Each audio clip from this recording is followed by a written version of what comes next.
Hello, today is Friday, March 11th, 2022. I'm Joe Schmidt from TC2, and this is Staying Connected.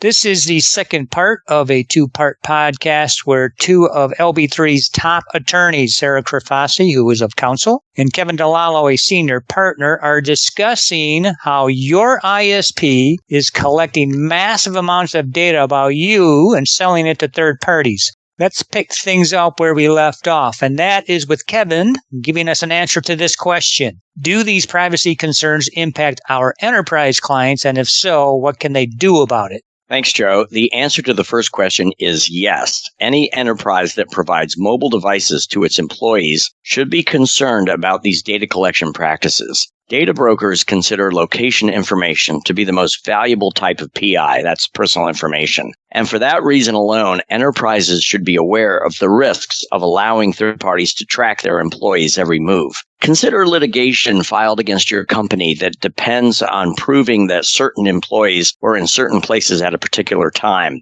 Likewise, information about the web searches an employee conducts or the goods or services an employee purchases can be enormously valuable to a competitor or to a prying reporter looking for a scandal to unveil. A third party holding that information could make or break the case for the plaintiff, assuming that the court allows the evidence to come in. Consider also the fact that AI-powered assistants like Siri, Google, and Alexa are always listening, analyzing the data that they're gathering, and storing it for future use.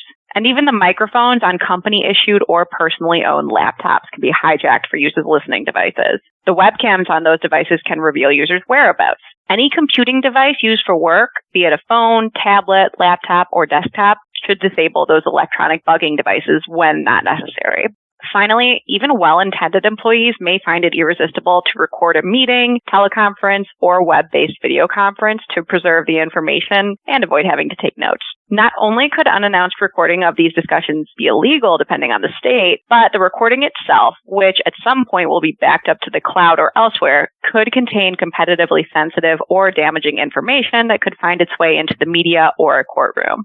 Yeah, okay, so what should enterprises do to protect themselves? Well, Joe, enterprises can take several actions to prevent unknown operators from collecting and sharing sensitive information about their employees, which could theoretically be used to hold the employer liable for employees' actions, omissions, or violations of the law.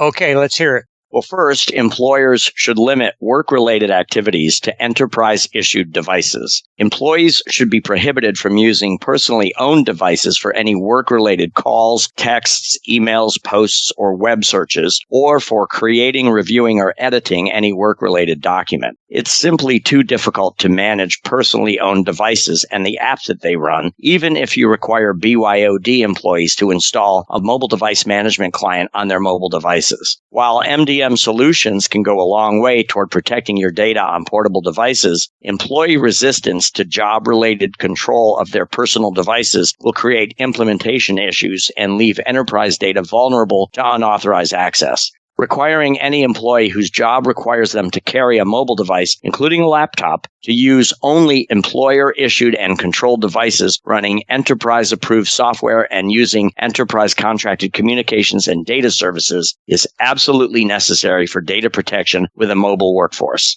You know, Kevin, that's going to have the BYOD fans thinking twice, but I do get it. So what else should enterprises be doing to protect themselves? To start, they should prohibit employees from conducting personal activities on those enterprise-issued devices. Company-issued devices and apps should never be used for personal correspondence, including text messages, which are archived and discoverable, web-based research, or purchases, whether in-line or in person, for example, by using Apple Pay. A strong company policy prohibiting the intermingling of business and personal use should be adopted and enforced with meaningful sanctions. Another thing companies will want to do is fully vet and secure applications.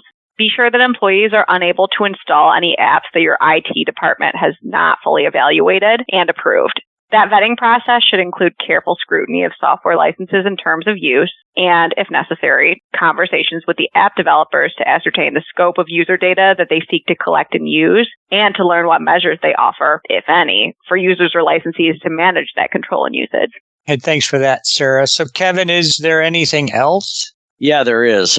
Carefully negotiate agreements and licenses, and don't agree to standardized one-size-fits-all license terms or terms of use. If you're purchasing goods, services, or apps in bulk, use your leverage as a large customer to insist on full disclosure of the types of user information the provider or third parties collect, how they use it, and with whom they share it. Affirmatively disclaim any click-through or shrink-wrap license terms in your agreements with providers. Insist on a signed written agreement before you agree to be bound by any terms of use. Look, Joe, you know that Kevin and I aren't alarmists, and we know that most people will probably continue to accept this behavior in exchange for the cool technologies that they enable. But it's just shocking the amount of data and PI that's collected and the potential implications of that collection. And it really is important for individuals and companies to understand those implications. That's true. And for enterprises, taking these protective actions is an excellent starting point. But adopting policies means nothing without implementing them in practice. Regularly check in with your employees and your IT professionals to ensure they're adhering to your requirements and best practices. There's too much for your enterprise and your employees to lose if you permit third parties to vacuum up information about your employees, their communications, and their daily habits, and share that information with others, including those who may want to assert a claim against your business. Amazing stuff. Okay, thank you, Kevin, and thank you as well, Sara. Well, as you just heard, if you haven't been considering how PI and other user data is being handled by your ISPs and app developers, maybe it is time to start. If you'd like to learn more about this important topic or discuss what it means to your company, please contact Sara and Kevin by shooting them an email or giving them a call. If you do have other ICT needs, you can also contact the both of them or me or any of our LB3 and TC2 colleagues by emailing us and giving us a call. And then finally, we're always producing new content, as I've mentioned before. So if you do want to stay up to date, you can subscribe to these Staying Connected podcasts. You can check out the latest content on our websites, and you can also follow us on LinkedIn.